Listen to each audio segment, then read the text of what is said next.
अस्सलाम वालेकुम दोस्तों, की हाल है? ठीक हो? अच्छा दोस्तों, अपना ज़िला भावल नगर पंजाबी बोलण ਦੇ ਵਿੱਚ ਪਹਿਲੇ ਨੰਬਰ 'ਤੇ ਆਇਆ।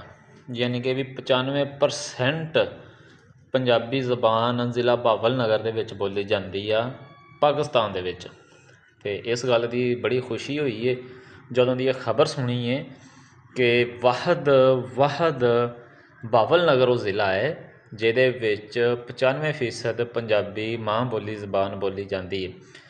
ਅਤੇ ਇਹ ਗੱਲ ਵੀ ਹਕੀਕਤ ਹੈ, ਵਾਕਈ ਬੋਲੀ ਜਾਂਦੀ ਆ, ਕਿਉਂਕਿ ਇੱਧਰਲੇ ਜਿਹੜੇ ਇਲਾਕੇ ਆ ਇੱਧਰ ਜ਼ਿਆਦਾਤਰ ਹੈਗਾ ਵਾ ਜ਼ਰੀਆ ਜ਼ਰਾਤ, ਅਤੇ ਬਾਕੀ ਮਹਿਕਮਾ ਹੈਗਾ ਮਾਲ ਡੰਗਰ ਦਾ, ਜਿਹਦੇ ਵਿੱਚ ਬੱਚੇ ਆਟੋਮੈਟਿਕ ਹੀ ਪੰਜਾਬੀ ਸਿੱਖਦੇ ਨੇ, ਪੰਜਾਬੀ ਬੋਲਦੇ ਨੇ।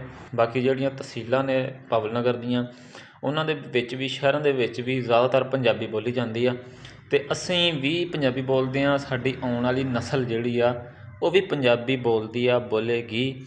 ਅਤੇ ਕਿਉਂਕਿ ਹੁਣ ਸਾਡੇ ਵੀ ਜਿਹੜੇ ਛੋਟੇ ਛੋਟੇ ਬੱਚੇ ਨੇ ਅਸੀਂ ਉਹਨਾਂ ਨੂੰ ਵੀ ਪੰਜਾਬੀ ਹੀ ਸਿਖਾਉਂਦੇ ਹਾਂ।